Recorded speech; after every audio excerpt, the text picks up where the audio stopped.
What if I told you that one of the most notorious con men in American history wasn't a hardened criminal, but a teenager barely out of high school? Would you believe it? This is the story of Frank Abagnale Jr., a boy genius who forged millions of dollars in checks, impersonated pilots, doctors, and lawyers, and stayed one step ahead of the FBI, all before his 21st birthday. He what? FBI! Hands on your head. Drop it! Relax. You're late, all right? My name's Alan, Barry Allen, United States Secret Service. Your boy just tried to jump out the window. My partner has him in custody. I don't know what you're talking about. You see some credentials. Take my whole wallet. Hey! Oh, God damn it! But how long can someone live a lie before the truth finally catches up? In the opening scene of the movie, we are introduced to Frank Abagnale Jr., who is a young man, living with his parents in New Rochelle, New Jersey, where life seems picture perfect for him. His father, Frank Sr., is a respected community figure, while his mother, Paula, keeps the home filled with warmth. One evening, Frank Sr. is honored by the Rotary Club, and this was a proud moment for the family. Back home, the three share a joyful dance, and this leaves young Frank with the image of a strong and happy household. But the next morning, Frank Sr. unexpectedly pulls his son up from bed to skip school that day and accompany him on errands instead. Their first stop is a tailor shop, where the father asks to rent a suit only to be denied since the store has not officially opened. However, he applies his quick wits as he distracts the shopkeeper with a gold necklace he pretends to have found on the ground. In the end, we see that Frank Jr. eventually got the borrowed suit as his father explains how misdirection works, likening it to the Yankees pinstripes that distract opponents. The two eventually go to the Chase Manhattan Bank, where Frank Sr. was hoping to secure a loan. However, his request is rejected due to an ongoing IRS investigation on him, and now left without any financial support, the family begins to struggle. They even had to sell their car and eventually lose their home, as they are forced to downsize into a modest apartment. Through it all, Frank Sr. remains determined to teach his son resilience, and on Frank Jr.'s 16th birthday, he gives him a checkbook with $25 inside, as he encourages his son to focus on creating his own path in life. Shortly after, Frank Jr. transfers to public school. But on his first day, he dresses in his previous private school uniform, making him immediately stand out among others. And even when a bully shoves him, Frank remains composed until when he enters his class, and a student mocks his appearance as some others joke that he looks like a substitute teacher. So Frank chose to seize the moment as he immediately steps into the role, as he orders the students to sit, an order they obey without hesitation, as they now think that he is actually the substitute.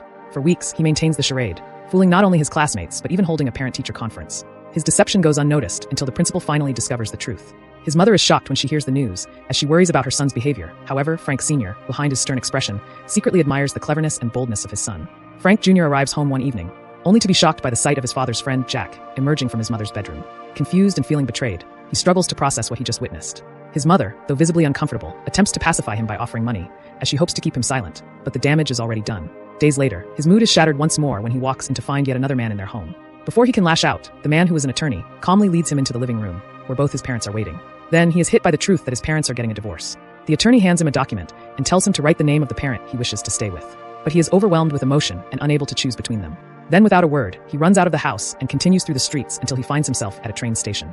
With nowhere to go, Frank embarks on a desperate journey, as he starts to bounce between hotels and makeshift accommodations, and his only lifeline is the checkbook his father had given him. But he has no money in the account. So, in a bid to survive, Frank starts to forge checks and tries using his wits to cash them in. At first, his attempts are clumsy, and the banks reject him outright. However, he remains determined to succeed as he starts to refine his techniques, learning to manipulate documents and deceive financial institutions. But his breakthrough comes unexpectedly. One day, after yet another failed attempt at securing a loan, Frank's attention is drawn to a tailor's shop displaying an airline pilot's uniform, and as he watches, a real pilot steps out of a taxi, surrounded by stunning flight attendants. The aura of prestige and admiration surrounding him sparks an idea in Frank's mind. If people respect a pilot, then perhaps he could become one, at least on paper. Wasting no time, Frank devises a plan as he immediately starts posing as a high school journalist, and he interviews a professional pilot under the guise of writing an article. He meticulously gathers information, learning everything he needs to pass as a Pan-American captain. Armed with this knowledge, he infiltrates the airline's uniform supply chain, and he eventually manages to secure an official pilot's uniform. But he doesn't stop there as he goes on to use his newfound skills to forge payroll checks in Pan American's name, successfully cashing them and funding his lavish lifestyle. However, his cover is almost blown when he is placed on a flight as a deadhead. He was unfamiliar with the term, and not until he nervously boards the plane, that he discovers that deadheads are just pilots that are repositioned for future assignments rather than active crew members. So, his secret remains safe, and his confidence grows. Over time, Frank amasses millions through his elaborate fraud, as he effortlessly charms those around him and slips past authorities. Then one afternoon, Frank meets with his father, eager to show him the success he has built. He even presents him with keys to a brand new Cadillac, but Frank Sr., who is now wary of the IRS and their constant pursuit, refuses to accept it. Their conversation takes a more serious turn as they discuss Paula. His father tells him that he is still holding on to hope, as he tells Frank that he will fight to win her back, and assuring his son that their family will one day be back together again.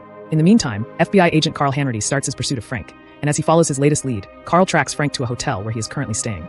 He wastes no time as he storms toward Frank's room with his weapon drawn, as he prepares to capture the elusive criminal. But about that same moment, Frank walks past an elderly blind man and his companion in the hallway before entering his room, completely unaware of the danger close by. Seconds later, Carl bursts into the room, and starts to search for his target. That is when Frank emerges from the bathroom with a calm expression and even introduces himself as Barry Allen, a Secret Service agent. His confidence quickly unsettles Carl as he demands for his identification, and without hesitation, Frank hands over his wallet. However, he immediately distracts Carl by claiming that his partner has already arrested the suspect. And when he actually looks out of the window, Carl sees a man being escorted into a vehicle, appearing to confirm Frank's story. So he lowers his guard as Frank makes an excuse to go downstairs, while his wallet is still with Carl. By the time Carl inspects it and discovers that it contains nothing but blank papers, Frank is already gone. After this, his schemes continue to grow even bolder as he poses as an aviation student and convinces professionals to give him access to restricted areas, claiming to be writing a research paper on airline operations. But his charade begins to crack when one man he interviewed tells him about a con artist who is impersonating a pilot. He even hands him a newspaper, and in the paper, Frank sees a phrase branding him as the Skyway Man and even comparing him to James Bond. He is intrigued by the comparison, and Frank decides to fully embrace the James Bond personality as he starts to watch the latest Bond film. He even acquires the same tailored suit and even purchases the car model featured in the movie. Now reinvented with style and confidence, he checks into a luxury hotel, where he seduces a woman and spends the night with her as he continues to live out the image of sophistication he now carries around him. Meanwhile, back at the FBI office, Carl spends Christmas Eve alone at his desk after his colleagues have all gone home to their families. The phone rings, and when he answers, it was Frank. He admits that he has been deceiving Carl before and proposes a meeting with him. But Carl sees through the bluff and mocks Frank, suggesting that the call was only made out of loneliness and because he has no one else to talk to. The words hit him hard, and without a reply, Frank silently hangs up the phone. The next day, Carl visits a diner, still wondering who Frank really is. But while he flips through a phone book, a young waiter notices and asks if he's a fan of Barry Allen, which is the real name of the superhero, The Flash. Then, it suddenly dawns on Carl that Frank is just a kid. Armed with this revelation, he orders his team to start searching for missing child cases. They eventually track down Frank's mother, Paula, who is now remarried and living a new life. She cooperates with the FBI and even hands them a yearbook photo of her son. And with Frank's real identity confirmed, Carl finally knows exactly who he's chasing. Meanwhile, Frank, who is unaware of the growing pressure from law enforcement, starts to live lavishly as he throws extravagant parties and basks in the success of his elaborate schemes. At one of his lavish parties, a friend gets into an accident, and he is taken to the hospital, and when Frank arrives at the hospital to check in on his friend, Frank crosses paths with Brenda Strong, who is a young nurse working at the facility. Frank is immediately taken by her kindness, and he impulsively changes his scheme once more as he claims that he is a doctor who is seeking employment. While his reasons for impersonating a doctor remain unclear at first, a letter to his father later reveals that he is exhausted from constantly being on the run as he expresses a desire to settle down, and even hints at his genuine affection for Brenda. Using his charm and wits, Frank successfully cons his way into a hospital position as Dr. Frank Connors. And despite lacking any medical knowledge, he manages to maintain his cover, and his relationship with Brenda also deepens. On one of those days, before their kiss can go any further, Frank is urgently called to the emergency room, where he faces a crisis as he is told that a young boy has been injured in a bike accident. However, Frank once more thinks quickly in the moment and manages to bluff his way through the situation, as he gives vague instructions and miraculously avoids detection. Meanwhile, Carl visits Frank's father to talk to him about his son. And as they talk, it immediately becomes clear to the agent that Frank Jr. inherited his talent for deception from his father, who remains evasive when questioned about his son's whereabouts. But as Carl prepares to leave, he notices a pile of letters on the table. They were letters from Frank Jr., so he quietly takes note of the return address, hoping this would aid in locating his target. In the meantime, Frank's affection for Brenda continues to grow stronger, as he starts to envision a future with her. He even proposes marriage, and she joyfully accepts. The two eventually visit her parents over lunch, where Frank weaves a new layer into his fabricated identity, as he claims to be a lawyer just like Brenda's father. This impresses the man, as Brenda even persuades her father to consider Frank for a position at his law firm. But later that evening, Brenda's father privately questions Frank about his true intentions for his daughter. And in a rare moment of vulnerability, Frank admits that he is not a doctor, lawyer, or pilot, but that he is simply a young man who is in love with Brenda. The confession, however, is misunderstood by Brenda's father, who interprets it as a poetic expression rather than the literal truth, and with this misplaced certainty, he gives his blessing. However, after this escape, Frank becomes determined to make himself a legit lawyer, as he starts to study rigorously, and he eventually passes the Louisiana bar exam. With this achievement, he begins working at Brenda's father's firm. But his lack of genuine legal expertise soon betrays him, and during one of his court sessions, he mishandles a procedure, and this immediately draws the scorn of the presiding judge. Meanwhile, outside of work, Frank is drawn to the warmth of Brenda's family as their closeness reminds him of the broken bond between his own parents, and this stirs up a deep longing in him. So, in his hope to try to restore what was lost, Frank meets his father at a bar, filled with optimism about reuniting their family. But the dream shatters when Frank Sr., who now works at a post office, reveals that Paula has remarried. Frank is heartbroken, as he starts to express a desire to leave his fraudulent life behind, but his father urges him to continue.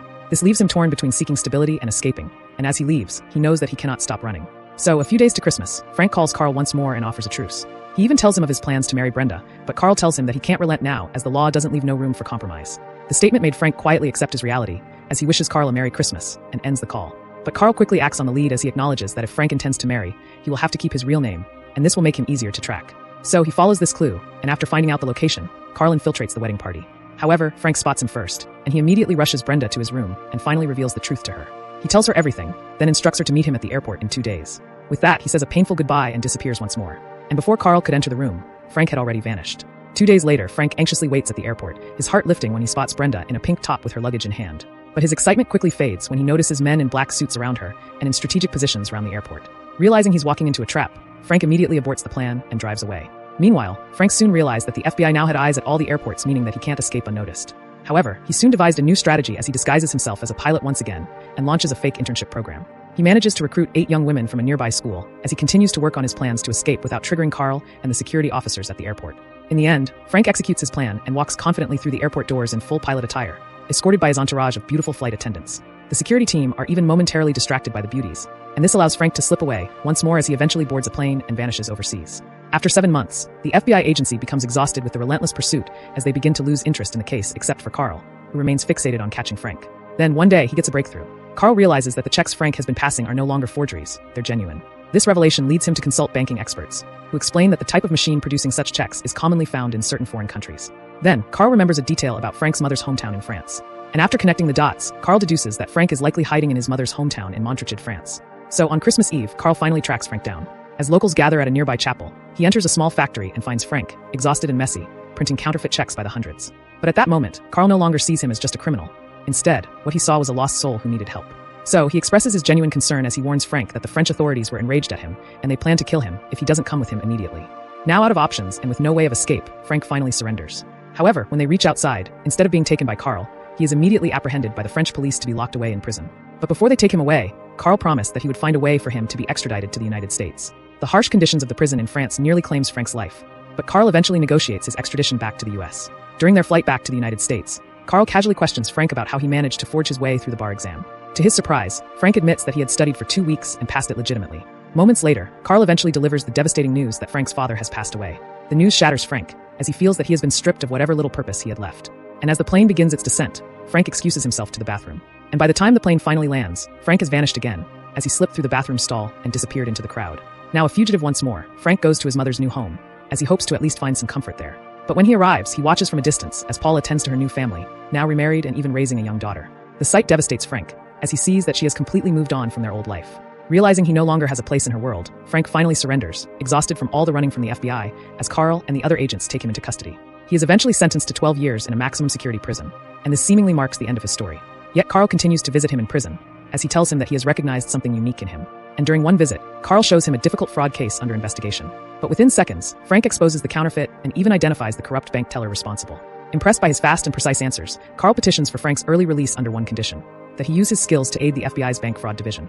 In the end, Frank starts working with the Bureau, though many agents remain skeptical of him. And despite his progress, old temptations resurface as Frank passes by a tailor shop, and he sees a pilot's uniform on display. This stirs old memories in him, and over the weekend, when he starts to feel lonely, Frank once again prepares to escape. But before he boards a plane, Carl intercepts him, and instead of making an arrest, Carl calmly reminds him that no one is chasing him anymore, as he assures him that he is sure that if he runs, he will eventually return. However, the following Monday, Carl waits at the office, very much unsure if Frank will show up. Hours pass without a sign until finally Frank walks through the door, as he has chosen to stay and begin a new life. And by the end of the movie, we are told that Frank Abagnale Jr. ended up building a remarkable career as a leading expert in bank fraud with the FBI, and that he forged a lifelong friendship with Carl Hanratty. And that's the story of the movie, Catch Me If You Can. This movie is a remarkable true life story of Frank Abagnale Jr. If you enjoyed the recap, consider dropping a like on the video and subscribing to the channel. Thanks for watching.